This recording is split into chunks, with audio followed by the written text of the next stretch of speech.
again, and welcome to episode 2 of our Let's Play series for Amlup's Super Hostile Complete the Monument Map Christmas Special 2012. I am your host, Invisigoth, and we are eating watermelons like crazy. I like watermelons because they grow real fast. Once I get going, though, I usually switch over to the baked potato for my food of choice. And actually, before I forget, I'm going to go ahead and make some armor. Boop, boop, boop.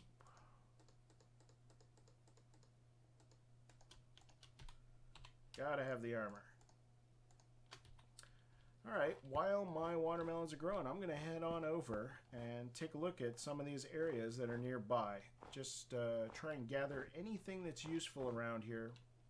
Actually, before I do that, I'm going to grab a wooden pickaxe.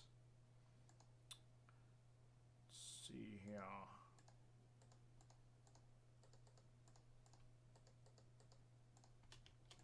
Yep, definitely need a wooden pickaxe.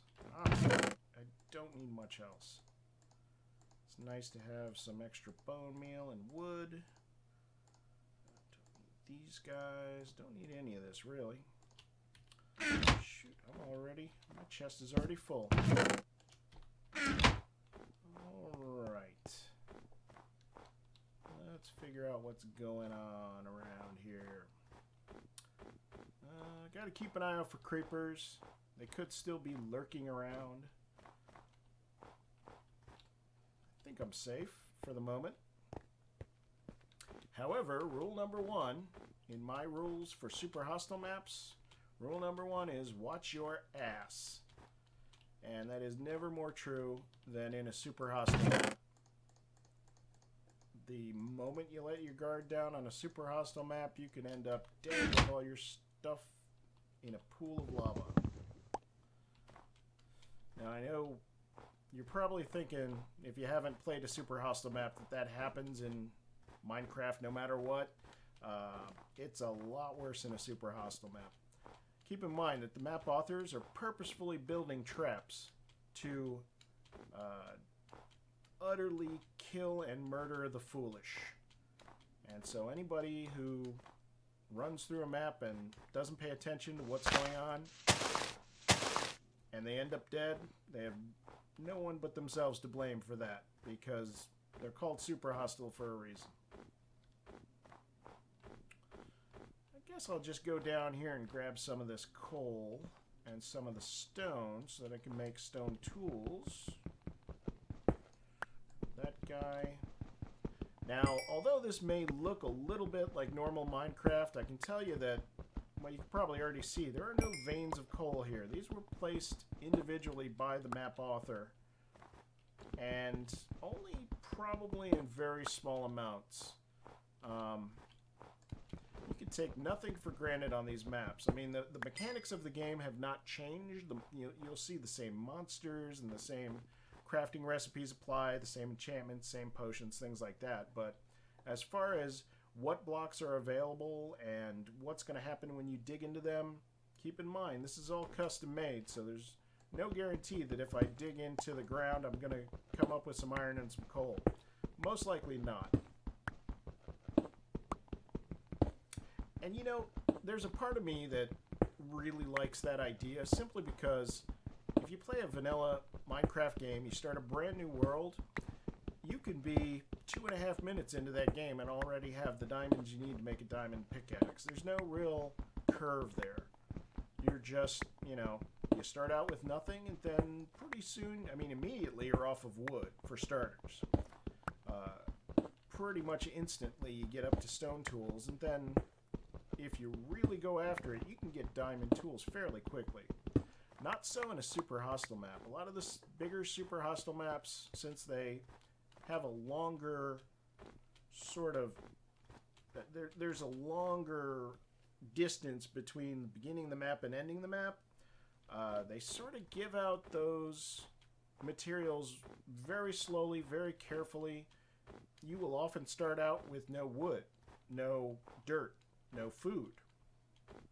And then it may be, you know, you may be 3 or 4 areas into it before you end up getting wood to make wood tools and a little bit of leather to make some armor. You may not get stone or cobble until halfway through a map or 2/3 of the way through a map. So you just can't take that stuff for granted. It really depends on the map, and thinking about different ways to solve problems with limited resources is part of the appeal to me of the super hostile map. I think it's actually really interesting. And honestly, it's a bigger sense of accomplishment. If you can fight a creeper with a stone sword, obviously that takes a little more guts and determination than killing a creeper with an iron sword. So let's see here. I've got, I can go ahead and make stone tools. Hey, more snow. Cool.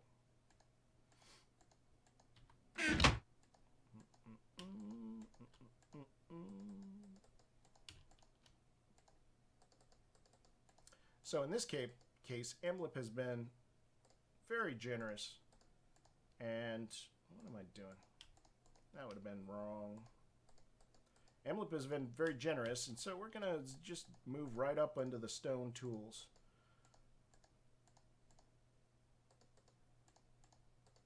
And it may not sound like a big deal, but if you're a veteran of super hostile maps, you will appreciate this sort of the luxury of being able to have stone tools this early on a map.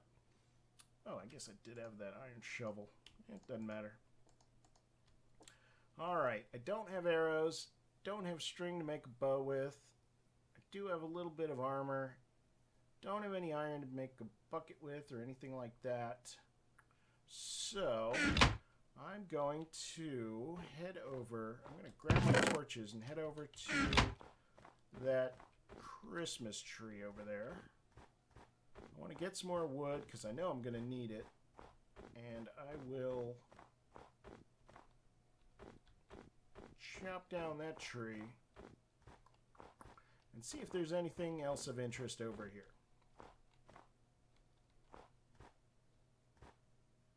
Hey, what's up, snowman? How you doing, buddy? It always kind of freaks me out that they have pumpkins on their heads. And a lot of people don't realize that there is actually a snowman face underneath that pumpkin head. It's just wearing the head kind of like a helmet. If you stand kind of inside of them, you can see the little head with little charcoal eyes and mouth. May not be able to get it. You may have to pause it to see it, but it's there. Anyway. Back to the rules. Watch your ass, which I should be doing more of, obviously. Kill this guy. Not a problem.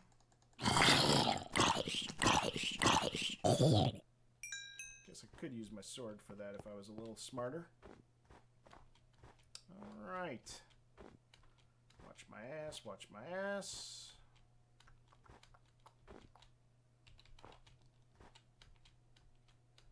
Alright, looks fairly safe, reasonably safe. It is nighttime, however, so I need to be careful. Oh, yeah. There we go.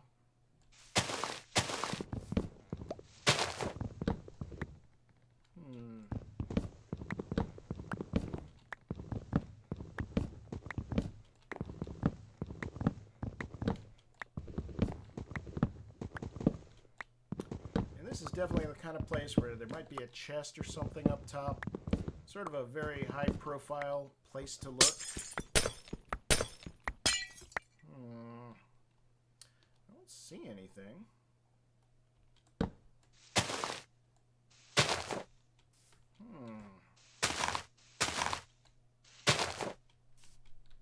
Okay, nothing up top this one. And at least for the moment, I'm safe. Doesn't look like there's too many guys around here. Thankfully, there's a fair amount of glowstone.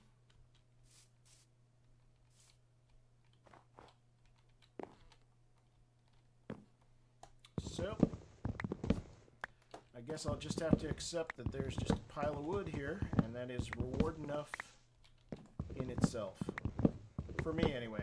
I just like consolidating, chopping down trees. I said before, it really drives me nuts to chop down trees, and mostly it's just because it's very inefficient to chop down single trees. Just thankfully, you don't have to do a lot of it, but still, the less I have to do of it, the better I like it personally. That's just me, though.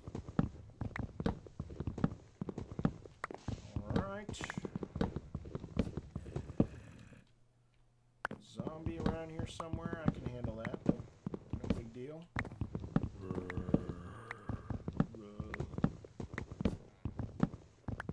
Always some assholes trying to bust my balls. Okay, that lime green hole there was kind of freaking me out for a second. Not cool, dude. God damn it.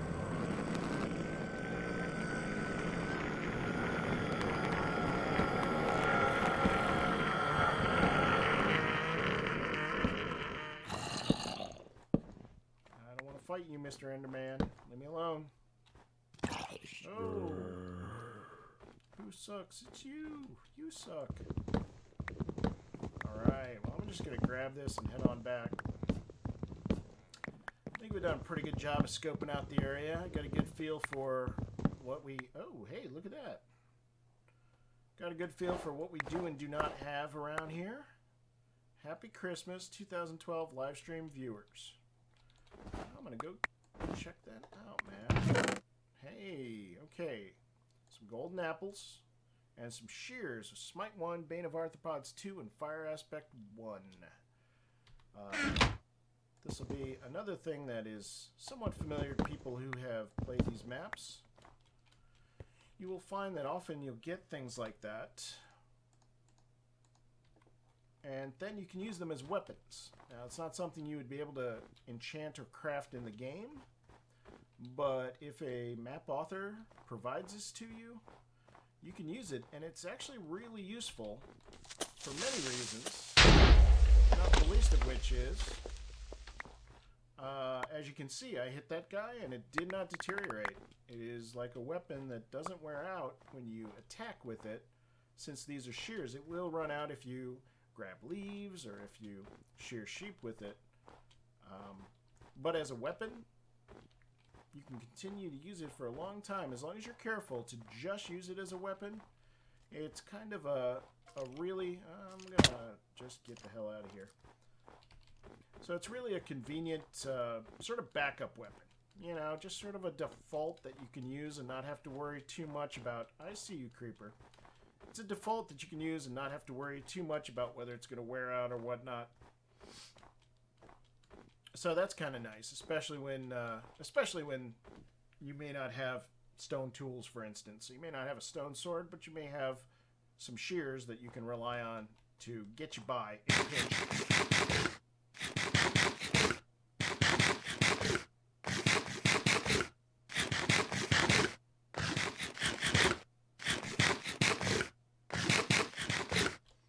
Okay, that is it. As far as I can think, that is probably all the stuff in the surrounding area that I need to gather in order to be prepared to move forward. Still a creeper hanging around here. I see you. I see you, you little son of a bitch.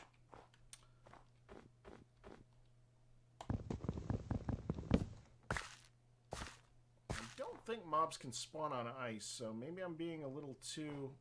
Maybe I'm taking too much for granted there, but I think we're safe. Oh, and I got some glowstone too. Forgot about that. So, once again, I'm going to take a quick look around, see where the skeletons are.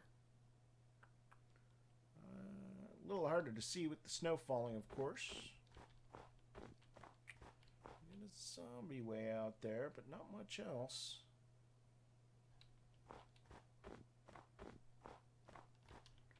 Spiders, skeleton due south, and a creeper under a tree. Nope, creeper right here. Get out of my house! Get out of my house! Ah, not that guy. Not an Enderman.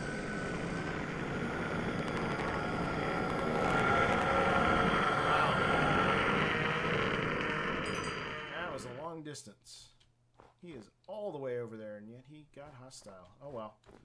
I wanted to grab some snow just so I can have some generic block that I can use for building stairways and things like that.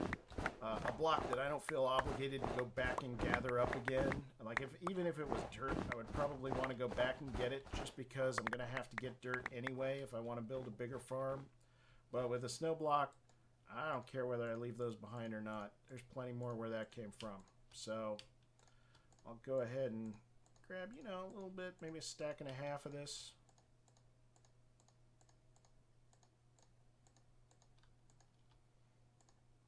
Not even a stack and a half, but just a stack will do for now. Alrighty. Not a bad start. So that'll keep us going for a little while. We got some basic building materials, some basic food. I have armor, torches. Didn't even use the coal that we got. Save that for later. Got some more cobblestone. There's more where that came from if I need it. So I'd say I probably have about everything I need to venture into Dungeon 1. And Dungeon 1's going to be a little difficult just because it's down in that chasm. And I do not have any gravity blocks like sand or gravel to get me down there. So I'm going to have to go down the hard way. Obviously Amlup knew that, being a little bit evil there. But, ooh, and is it too late to sleep? Probably is. All right. Well, that is episode 2. Again, as always, thank you very much for watching. If you enjoyed the video, please leave any comments you might have, any sort of feedback. And definitely, if you want to see more, please subscribe to the channel or like the videos. Thanks very much for watching. Hope you enjoyed it. See you next time.